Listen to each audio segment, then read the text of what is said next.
Hello Dabblers, JP here with another Kings of War Battle Report, the second game from the Victorian Clash of Kings 2022 launch event between my Forces of the Abyss and Damien's Northern Alliance. If that's what you want to watch, then watch on.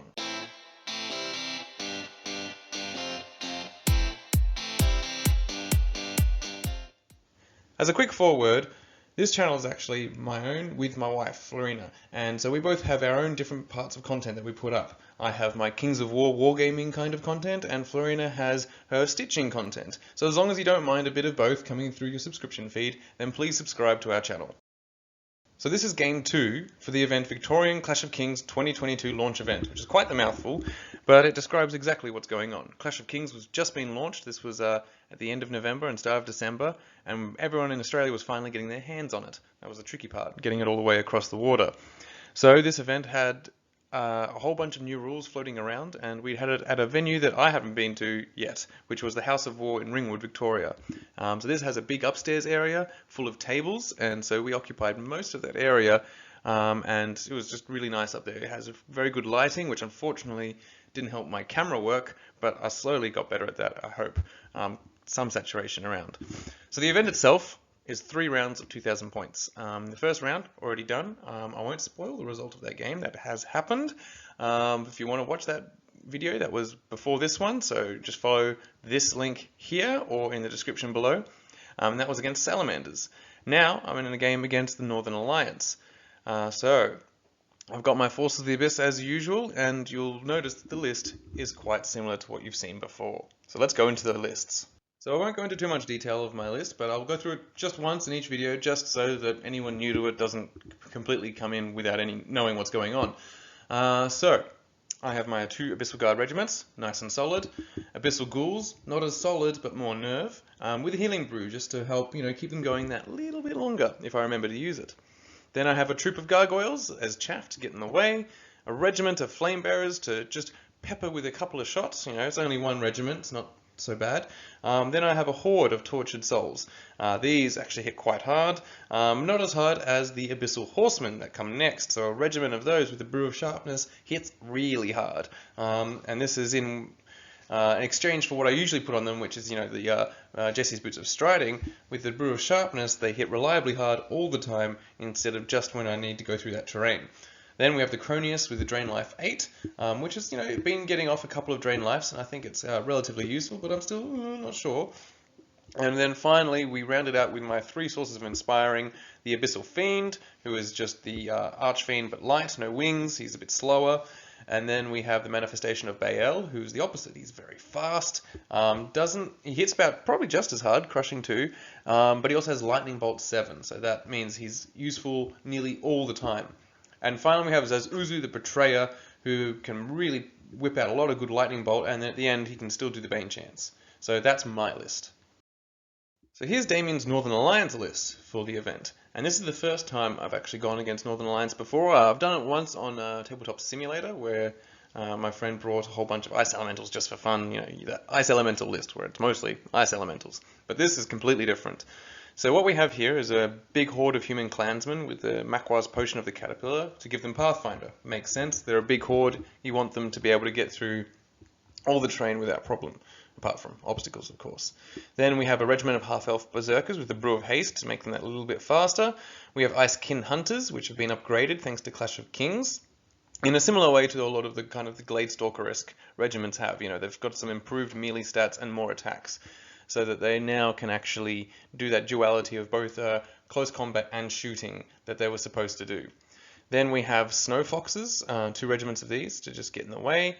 We have Snow Trolls, so these are what are considered the better trolls of the troll world, compared to the Goblin Trolls, because they have slightly improved stats, they're vicious, and these guys have been given Chalice of Wrath just to mitigate the fact that, as all trolls do, they have a large differential between their wavering stat and their rout stat. It's usually 3 instead of the standard 2.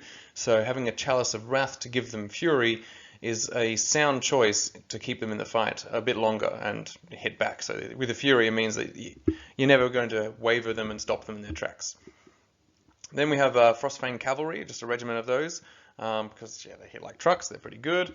We have the Thane, I believe that's how it's pronounced, who is the standard standard bearer kind of person with a loot of insatiable darkness to do Bane Chant. Is a pretty standard kind of thing to have on your standard bearer, as well as the upgrade Talinar Standard, which gives them rallying 1, so that nearby units, rally 1 gives them +1 to their nerve and wavering stat.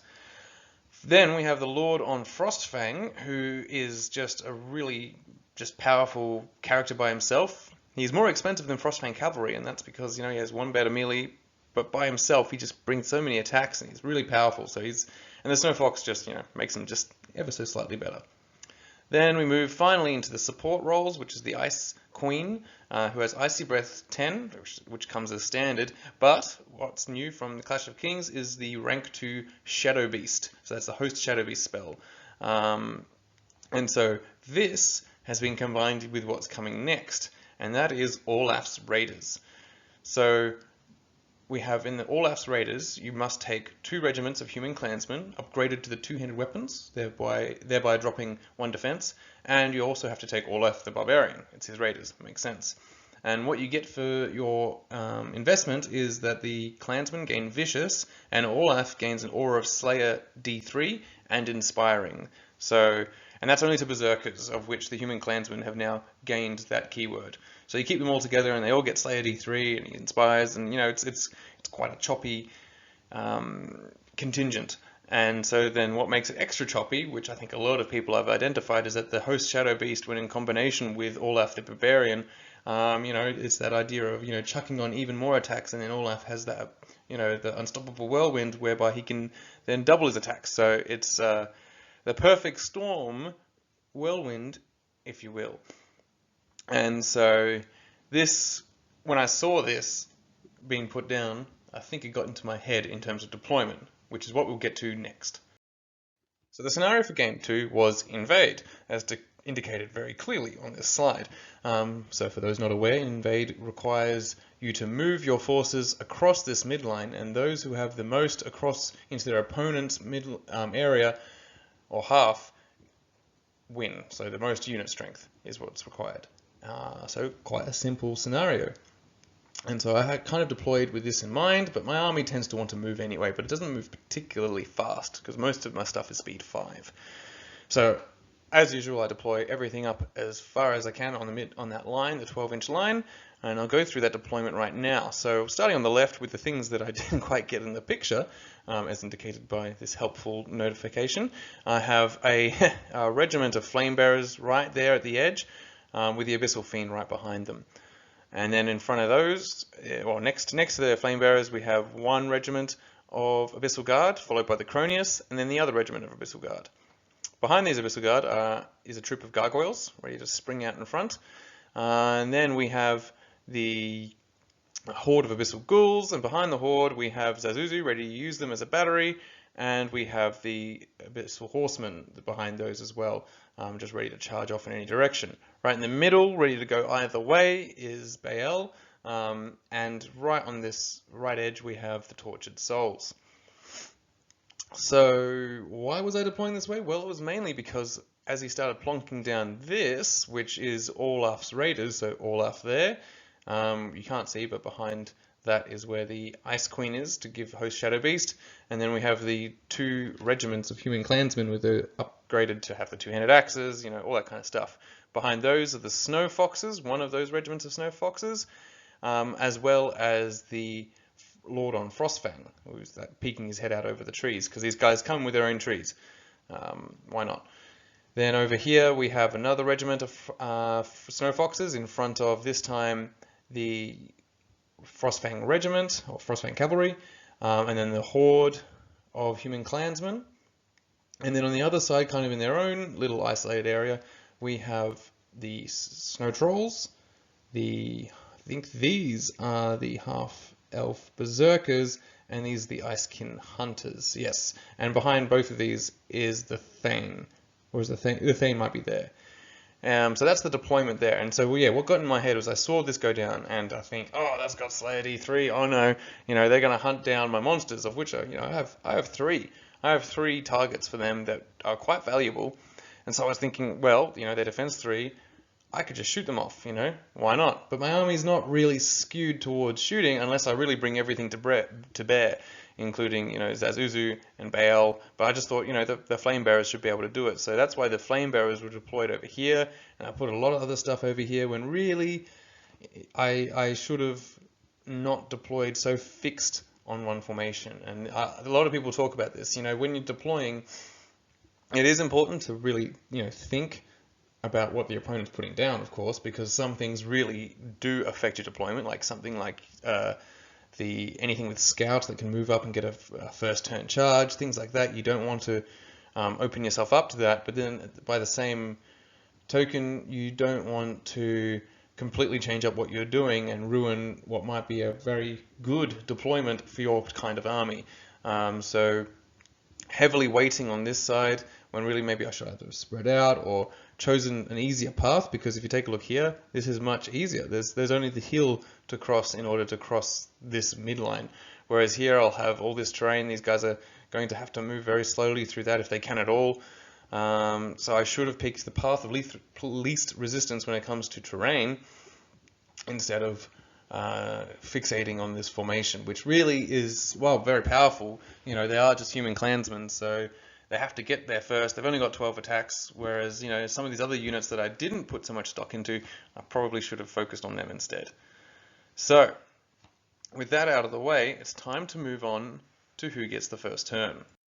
And that was Damien with his Northern Alliance. First turn to him. So first we have everything just kind of moving up. We have the Snow Trolls, we have the 2 units of Elves, well, sorry, half Elf. Oh no, these are the Ice King Hunters. I can see their crossbows now. And these are the half Elf Berserkers, as they are the Witch Elves from Dark Elf range. And then behind there's the Thane moved up to give that Rally 1 and Inspiring. And then over here we have the Horde has moved up. They've got the Potion of the Caterpillar, so they don't care. They can go right through that forest, so that's perfect placement for them. They'll just keep on going. They can go at the double. The Snow Fox is in front, and everything else is kind of moving up behind them. And if we continue over here, then you can see the final deployment of this wing, where it's just moved directly up. He doesn't care about my shooting, which is fair enough, because I didn't actually weight that much shooting over here. And there's the Lord on Frostfang, which was a really cool model, actually. We might hopefully get a better look at it later. But it's that Gorebeast on Chaos Chariot, the Gorebeast taken from that, which, of course, there's loads flying around because the Gorebeast Chariot was terrible in 8th edition. So, yeah, and putting a dude on the back of that, just really cool. I definitely have to try and do that myself with some demons. So everything's just kind of moved up here. So we've got the Snow Foxes, Orlaf on the side, along with his contingent of raiders, and you can see a staff peeking out there. That is the Ice Queen, just trying not to get shot because she's very valuable with her Host Shadowbeast. And this is how it all looks, just to show. I think that's why I took this picture. Nothing really. Oh, I think it was indicating that some shooting was occurring, but when you're shooting at Baal, not much can be achieved because he has stealthy. So now it's my turn 1 for the Force of the Abyss. So I readily move pretty much everything up. So you can see my hordes moved up, not at the double, just standard 5 forward. But what you will notice is that I charged in over here with my Tortured Souls because I saw those the half elf berserkers. They've got low defense. They don't have particularly high nerve, and so, well, actually, I take that back. They got dash 17. See, this is where you should really look at take a look at your opponent's army lists before you go charging things, because I picked those as the weakness and thought to take them out when really I shouldn't have charged over there at all. But I did charge, thinking I could crack them, but dash 17 and Iron Resolve and all these kinds of things means that it's very unlikely. But I did it anyway. Regarding the rest of the army, so everything's just moved forward, everything being the Abyssal Guard, the Cronius, the Gargoyles behind them, and the Abyssal Fiend. The only thing I didn't think I moved up were the Flame Bearers, because I wanted to get extra shooting rounds off, so they kind of stayed where they were, so that they could, shoot for as many turns as possible. Because moving forward, while he's moving forward, it just means things are going to get a bit tricky.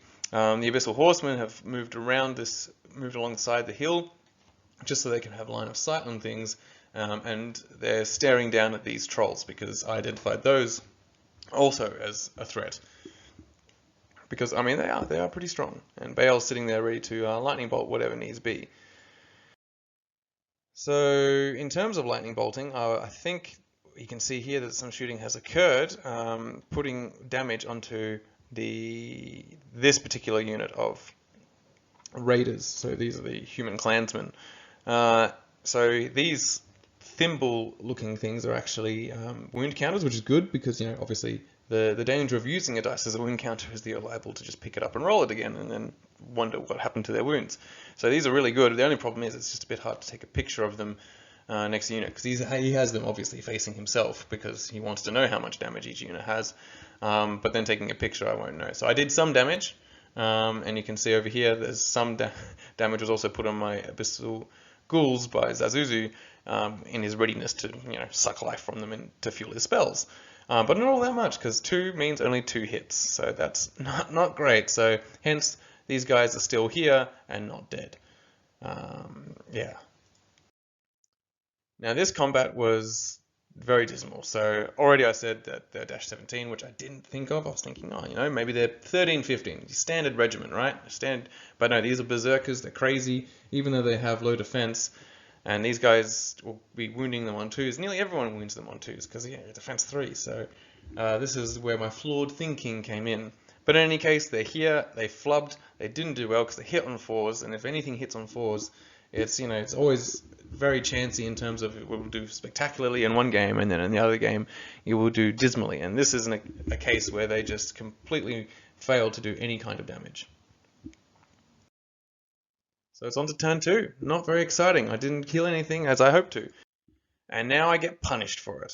So here is the thing that just, oh my god. When this happened, I was thinking, oh no, you idiot, JP. You should have measured, you should have asked, you know, if you're not sure.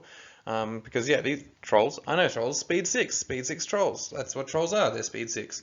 And so yes, I was more than 12 inches away. I wasn't more than 13 inches away though. And when it comes to trolls, well, guess what? The snow troll variant has wild charge 1, and so 13 inches is the distance I should have been away. And I did not measure that. They had my flank, and well, you know, snow trolls into the flank of anything ever is bad news. And so goodbye, Abyssal Ghouls. And just to, I guess, protect these guys in case something goes wrong, which it won't, we've got these cheeky buggers coming into the front of my Abyssal Horsemen. So the Snow Foxes have just chaffing up. So they charged in first, that's how it worked, and then the Snow Trolls, to my excessive dismay, charged in to the flank of my Abyssal Ghouls. So that's already terrible. But then looking at the rest of the army as it moves up, we can just see, just now that it's some of my units are getting taken down, these guys are all getting quite confident moving up. These guys in the forest, so shooting them is going to be difficult. And these guys don't care about getting shot at. These, I should not say these guys, I should actually say what the units are. So the Human Clansmen regiments of Orlaf Raiders care not, especially now that these Snow Foxes have charged my Cronius, who I should not have been peeking forward. Not that the Snow Foxes are going to do anything to the Cronius, but it just means that he will be unable to charge off and take out one of these, which he very well could by himself. And then we have the Lord on Frostfang coming forwards and the Frostfang cavalry behind, just waiting to see what openings will come up, I imagine. Especially that Lord on Frostfang. Is being a nimble and smaller base, the 50 mils, means he can get into nearly any situation he wants to. And so these are the kinds of characters that are very valuable and worth putting into lists, because they're usually quite cheap as well. And here is the Thane just giving it that rally 1 and Bane Chant for where it's needed. And finally, in the movement phase, we have this, you know, I charged in, didn't kill them, and so now for my trouble, they're going to countercharge, and I'm also going to get flanked by these are the Icekin Hunters. And so this was another misjudgment where I didn't, you know, when you look at a unit, you kind of separate it into categories. And so you see Archer unit, you go, Archer unit, they're crap, you know, melee 5, whatever. This is where I just kind of brushed over looking at it, or I didn't really, you look at the list and then you don't pin it to the different units. So this is just the whole idea of this game is me being unfamiliar with the Northern Alliance and not taking the time to really ensure that my brain had registered what each thing was capable of. So I had just thrown these aside as archer unit, like my flame bearers. Like if my flame bearers get into a flank, no one's going, oh no, they're merely 5+, they got 10 attacks, what are they going to do? Whereas these guys, these hit on 3s, which is exceptional, and they have now 12 attacks, so they're going to hit with 24 attacks, and so I'm just defense 4, so it's not going to be hard to put much damage on them. And then the half-elf berserkers coming in the front, well, they're really good. They've just got 20 attacks and hitting on 3s, so overall I'm getting 44 attacks hitting on 3s into my Tortured Souls, which with a dash 17 is normally pretty good to withstand most things in terms of one unit, but this kind of damage incoming, probably not. So there's no shooting because there's nothing to shoot with. So straight away, that's the first thing that goes. There goes the Tortured Souls. Au revoir. 15 damage on them. You can see because my dice are easy to see. And then over here, they failed to do any damage, I believe. Yeah. But they being the Snow Foxes. But the Trolls did exactly what they did on the tin. They ripped the tin open and then proceeded to throw it down my throat, which is fine. That was a perfect play. Those Snow Trolls did what they needed to do. And that's Wild Charge 1. I can see why everyone looks at the Snow Trolls and goes, they're the better troll, because even though they're 40 points more expensive than your Goblin Trolls, they do come with a lot of extra rules. And that Wild Charge 1, for instance, is just perfect for outranging certain units. You just can't get close enough to charge them before they can charge you, and this was an exact case of that. And then over here, the Snow Foxes, they roll hot and put 3 damage on. So it's not going to get rid of him. He's dash 18, come on. But it's definitely concerning when Snow Foxes are starting to put on the damage. So at the end of the combat, the Snow Trolls reformed to face my Abyssal Horsemen, just in case somehow, or mainly Bael actually. You don't want to give a flank to Bael, even if he's only got 7 attacks. So that's how the turn has ended. Turn 2 for me. What can I do to pick up the pieces of my army and try and forge on towards that Invade victory? Well, I push forward, kind of. We can see countercharge here. Ooh, no, we can't. I need a marker. So we can see the countercharge here. Abyssal Horsemen to the Snow Foxes. Bael is sitting there aiming for a lightning bolt at the Thane. Zazuzu now has to pick new targets for his betrayal ability, so that will be the Abyssal Guard here. Sorry, lads.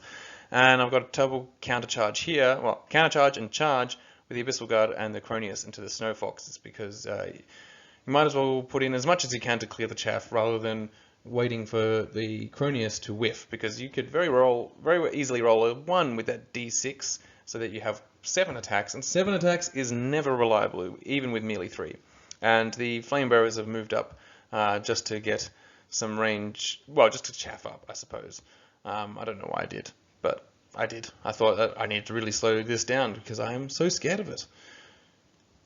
Oh, and finally, almost forgot, we have the Gargoyles. So the Gargoyles charged off to stop that Lord on Frostfang. So we can see now some shooting is occurring. So, like I said, being used as a battery, these poor guys have got 6 wounds, which is good. That means 6 hits from my Lightning Bolt 8. And I believe that was on this unit here, because these human clansmen on the right were closer to Zazuzu, and I think the way it was working out was the height of the Cronius was going to cause cover on these particular guys here, because it's like height 5, and then on here I'm height 6, but yeah, so if I didn't want cover, I shoot at these ones, so that's what I did, whereas the Flame Bearers shot at the leftmost human clansmen to try and get them out. So they've already taken quite a bit of damage, those ones on the left, so just a little bit more will do it. And I believe I also put in a fireball on the same unit, because that was at 12 inches from the Abyssal Fiend, which, I always like to try and get that fireball from the fiends off if I can. Over here we've got Bael doing a lightning bolt on the Thane just to see if we can remove it, because what's better at removing individuals more than a lightning bolt? But the Thane is pretty good in terms of the fact that it's it's 11-13. It's not the most easy to remove, and it has defense 5. So as far as characters go, it's not that easy to get rid of. And so I can't tell you how many wounds I did, but probably not all that many. So then looking back over here with a picture that was identical to before, But now we can see the aftermath. So doing all the nerve tests, we can see that one of the human clansmen was removed and the other one was wavered. So in terms of my little victories, that felt really good because I was so scared of them. But really, I shouldn't have been so scared of them. But at least I managed to achieve my goal and get rid of my phobia of human clansmen that I apparently have. The snow foxes were then destroyed by the combined efforts of the Abyssal Guard and the Cronius, which you'd hope so. And so I surged the Abyssal Guard forward. I didn't actually use surge, but the verb, they surged forward, while the Cronius sat there, ready to see what would come his way. Unsurprisingly, the Gargoyles achieved absolutely nothing in their charge, and I'm not sure what I was hoping. 10 attacks, no crushing, nothing like that. So yeah, they just. Hopefully, my idea was to chaff them up, but like I said, I'm still getting used to how to use gargoyles to chaff effectively, and I think one thing that you can't chaff very easily is an ultra nimble, small based character. Well, he's not really a character. Yeah, he's a character, because he's just going to zip around things very easily. And so over here, we just see the results of this counter charge, and I managed to get rid of Snow Foxes, unsurprisingly, with Sharpness Horses. You bloody hope so. So now I am facing off against those trolls. Turn 3 for the Northern Alliance.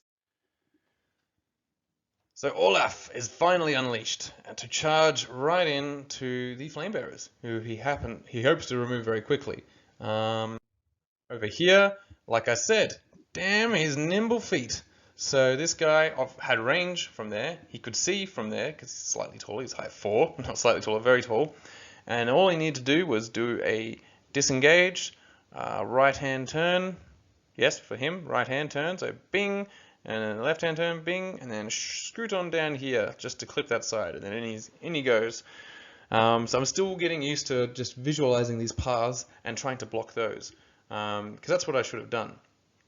Because I really probably couldn't have stopped him at all. And so what I should have done is actually kept these Abyssal Guard exactly where they were, so that he would not be so keen to do so, because that would open up a flank from the Cronius. But where he is now, the Cronius would be in the front, which is not as exciting. It's still going to hurt, but this is a very tough number. 15, 17, defense 5 is not easy to take down. And so taking the place of the Lord on Frostfang is a bunch of Frostfangs that went into the Gargoyles, because you might as well remove them if they're there. And then on the other side, the already damaged Abyssal Guard, which managed to do some regeneration to get stuff back, but they've taken a hit now from the huge horde of human clansmen that were waiting in that forest. So these are the ones with the Potion of the Caterpillar. So they don't care about charging through. No hindered, nothing like that. So in they go. So everything is getting charged. There's a lot of charges going on here. But on this side, Snow Trolls wait. They don't want to go through that obstacle, because the hindered troll is not a very good troll. They're still hitting on that standard troll melee 4. So melee 5, 18 attacks suddenly means that you're not going to do much, and all you get in return is Sharpness Horses for your trouble. So I understand holding off here. But I too am also holding off, because I'm looking at that bloody obstacle just is holding things up. And then we have on the hill the Icekin Hunters and the Half-Elf Berserkers just repositioning, hoping to get some shots off, and the Thane just giving out that aura of rally. So Olaf, this dice here denotes the fact that Olaf has been given 3 extra attacks from the Host Shadowbeast, so he's getting pumped up to ridiculous levels, because he's already got 6 attacks, so now he's on 9. His Slayer doesn't kick in, but he could do his Unstoppable Whirlwind, but does he need to? Probably not, because he's going against Flamebearers. Who cares? The Icekin Hunters get some shots off on Zazuzu, so 2 hits in the end. Oh, 2 damage. Probably a few more hits than that, which is not inconsiderable. And then we start looking at the rest of the damage. So you can notice that that little dice there that was a D6, the Zombicide D6, is now upgraded to a D20. So that indicates that damage went beyond what 6 could show, which is unsurprising, really. And over here, 7 damage was put on by this this bowling ball of damage that comes in. I mean, how many attacks has this bloody bugger got? He has, the Lord on Frostfang, 9 attacks. So getting 7 damage on is very, Very good value for money. Oh, I think that he's got the Snow Fox, so, but still, very good. And then over here, Olaf does 6 damage from his 9 attacks. So everyone's really hitting hard and hitting well. And unsurprisingly, really unsurprisingly, the Gargoyles couldn't hold up to Frostfang Cavalry, so they're gone. And these Frostfang Cavalry are free to join a combat if they can. Right now, there's not much opportunity, but as things start getting destroyed, there'll be some more. So, time for me to try and hit back. So it's time for me to respond, and I was thinking, let's try and be pretty smart, you know? So let's turn on the big brain, which I should have turned on a while ago, but, you know, better late than never. So to get this stalemate out of the way that I was, you know, going to keep on trying to hold off hitting these snow trolls, because I don't want them to countercharge me, because they are just as good on a countercharge as they are on a charge, I decided to just move my Abyssal Horsemen into the one place they cannot see. They can't charge anything, but the idea is that they could charge something later. Bael then moved over here just to be out of the charge arcs of these guys. I don't think it was out of the charge arcs of these ones, but anyway, to be here and just start putting some lightning bolts on them, and hopefully through that damage remove them naively. Maybe I should just charged in or ignored them completely and gone over here. Then the rest of the army, what we have is a double charge of the Cronius and the Abyssal Guard into this horde, because I thought I need that extra punching power to remove them. The Abyssal Guard can't remove anything by themselves at all, really, so this was definitely a necessity. Then we have the Zazuzu just coming in a bit closer and also getting on the other side of this hill so he doesn't get shot so much, which was not something I really need to worry about. Just a couple damage is not going to remove him, but also to avoid the trolls, which now having no target there might have been able to charge him where he was on the hill. Over here, the flame bearers are actually wavered, so I just disengaged them, and this will then open me up to be able to do some fireballs down on these characters. And we've got a counter charge here with the Abyssal Guard, because why not? They're fearless, so they just go right back into the Lord on Frostfang. So that's everything for movement. For shooting, well, what we have, what do we have? I believe, I was doing my fireball, and what did I manage to do? I managed to do oh yes, there it is, quite a bit of damage. I did a wavering on that Ice Queen, so no more Host Shadowbeast from her for a turn at least. So that made me quite pleased. Sneaky, sneaky me. So then what I've done here, you can see that these guys were Bane Chanted, thanks to Zazuzu and his Bane Chant. So I did a little bit of Bane Chant there, which also cost them a little bit more damage. And then these are now punching in. I've done a bunch of damage, as there is now a damage counter on them. We can't see how much, but it wasn't enough to remove them, unfortunately.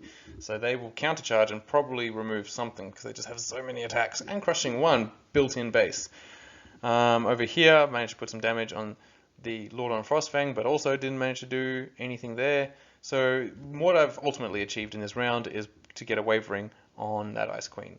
Otherwise, not that much. Turn 4, Northern Alliance. So as if it was all coordinated, we have the Charge Fest of all Charge Fests. Orlaf, back into the Flame Bearers. He hasn't had enough yet. Then we have the Lord on Frostfang and the now recuperated Human Clansman into my Abyssal Guard. We have back into the Abyssal Guard, I believe. It's a bit hard to tell from this angle, but I believe those the horde of Human Clansmen have gone into my Abyssal Guard. We'll see which one gets damaged in the end. That's the problem with going from pictures. And then the Frostfang Cavalry have gone into my Abyssal Horseman Regiment, which I think should be fine. And then right off in the distance, we can see that these trolls have now completely pivoted to keep track of the rest of my army, and if these guys don't get through what they're supposed to kill, they will be in a lot of trouble. And then we have Bael has now copped a double charge from the Icekin Hunters and from the Thane. The half-elf berserkers will have to hold off, and I'm really glad they did. But still, that's a thunderous on those Icekin Hunters. So starting with Bael, he is in combat with those two units, and the Thane combined with the Icekin Hunters managed to put 5 damage on him, which is quite a lot. But not enough to do anything else. 9 damage is put onto the Abyssal Horsemen by the Frostfang Cavalry, and still they're fine. And then a bunch of damage is put onto the former Abyssal Guard here, which were then removed. And I think we can see there's quite a high number. What is that? maybe 19 or anyway 11 perhaps. But then when you get up to 11, it's only a 5 and they're gone. So there goes another Abyssal Guard unit. And then there goes the other Abyssal Guard unit. So I'm readily losing unit strength, which, if you recall, Invade requires you to have quite a number of in order to win the scenario. So I'm losing my unit strength from my key regiments. But look who can survive. It's the Flame Bearers. They're fine. So Orlaf can't just seem to put that damage on them. But what we can see now is that the Lord on Frostfang has just pivoted a bit and everything's just moved to face the rest of my army so that no flanks are given up. Damien is a good player, that's for sure.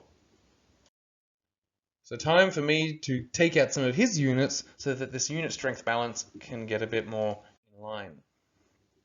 So these guys could not reform, these guys being the horde of human clansmen, so they receive a flank charge from Sharpness horses as well as a front charge from the Cronius. So I expect those to die.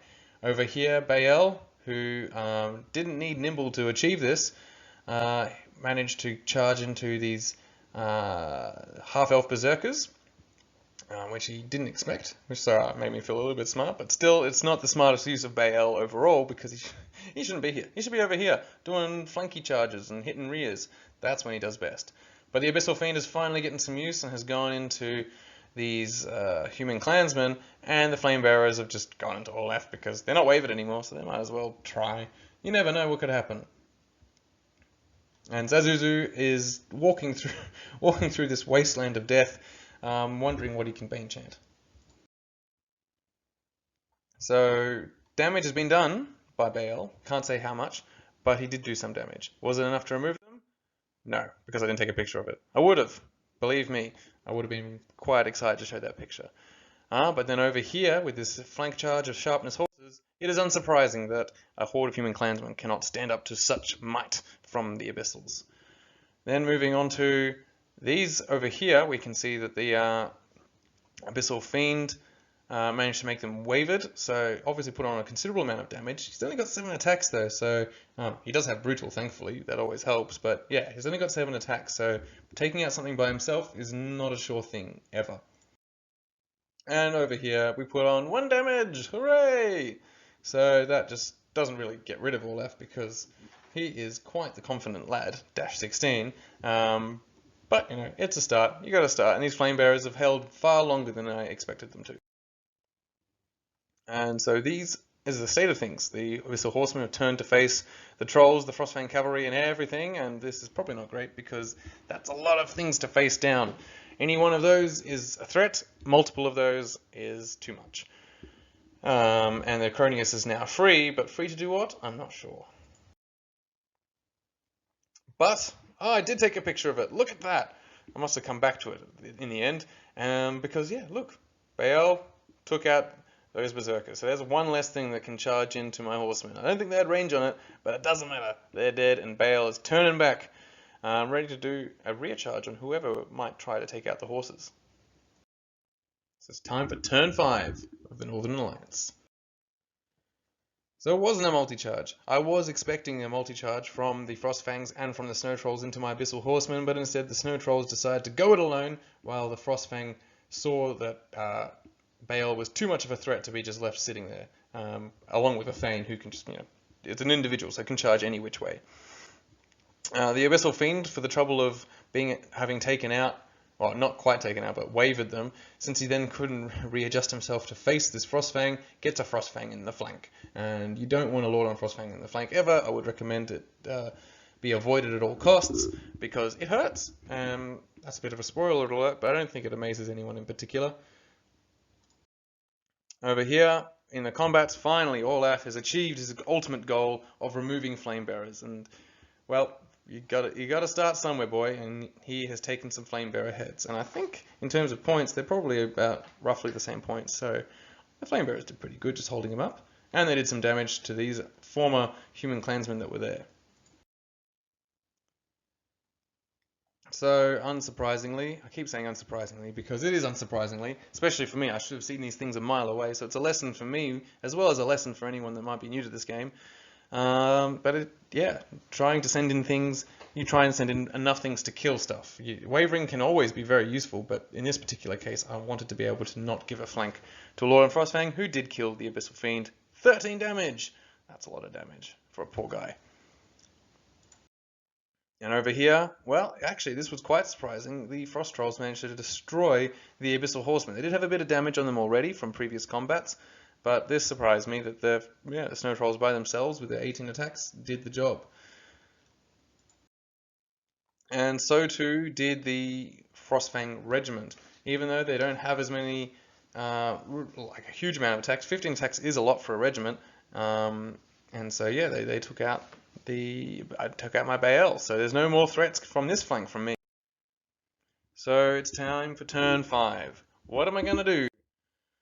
Well, it's time for Zazuzu. He saw the flank of the Lord and Frostfang and thought, well, 10 attacks. I get 10 attacks when I come in the flank, but he doesn't have any kind of crushing. But as far as spellcasters go, he actually has a decent amount of attacks at least. And the Cronius decided to take a charge on these human clansmen, which not only hopefully will kill them, but gets him into a position where he's now going to be on the other side of the board. So at least there's 1 unit strength counting towards me. But that's it for my unit strength. And the human clansmen are gone. Fantastic. I think I was just on my side of the board, so I had to move forwards. But I did not kill the Lord and Frostfang, who now has a rear on my Cronius. So unfortunately, this means that everything is probably going to get wiped out, because he's just got all the pieces ready to go. So on turn 6 of the Northern Alliance, that is exactly what happens. The Lord on Frostfang and Orlaf charge into my Cronius, and the Trolls charge into the flank of Zazuzu. And I think neither of these are good situations. So Zazuzu takes a bunch of damage and is gone, and so is the Cronius, and yeah, so he wins both Invade, but he also gets all the full attrition. So it's not a great showing for me, especially after my first game. I did so well, I thought, and then I get to my second game and I get crushed. But I learned some things, particularly read your opponent's army list. I would recommend that 100% of the time. You not only just look at it and figure it out, but really identify those key units. But this can be hard to do when it's a new list. I've never really looked at Northern Alliance units much at all, because it's not really a faction that interests me myself. But it pays to know stuff about them in terms of what are their dangerous units, what have been updated, in terms of things like the half elf berserk, the Icekin hunters. They went from being 10 attacks melee 4, which is nothing to worry about, to 12 attacks melee 3. Then yeah, you don't want to open up flanks to those kinds of things. So if I'd kept my tortured souls out of that fight and instead used them elsewhere, and obviously having Abyssal Ghoul still alive would have been great to take the horde of human clansmen in the face. These kinds of things were all based on misjudgments and not retaining the information. He gave me the army list. Damien was great. He was a great opponent, and it was a great game. And he gave me the army list to take a look at, and so I could see for myself, there's wild charge across the board. And that is the thing of Northern Alliance. Wild charge is their kind of, everything has wild charge. A lot has crushing, but nearly everything has wild charge. And so, this is something I didn't get into my head, is, really make sure that you're out of range, instead of just like, well, there's a speed 5, these are speed 6, I'm out of range of that. But it's, adding in that +1 here, +1 there for all those movements where, I just didn't do that. So, it's a lesson that needs to be learned. And when you learn these things in a tournament, I think you learn them even better, because it's just, and then you put it in a battle report like I do now, and you learn it doubly so, because it's just going to ingrain itself in your memory. So this was not a very good showing for the Abyssals, but I learned a lot. I did take out a fair share of things, but just not enough. Putting my units into the wrong places. So that means we got one more game at the end. So I've won 1, lost 1. So it's time to see how I go in that final game, where I will go against someone else who has won 1 and lost 1. So, it's just trying to see who can come out with 2 victories versus 1 victory and 2 losses is what the final game is all about. And yeah, so I will see you in the next video, which will come out very shortly. See yas!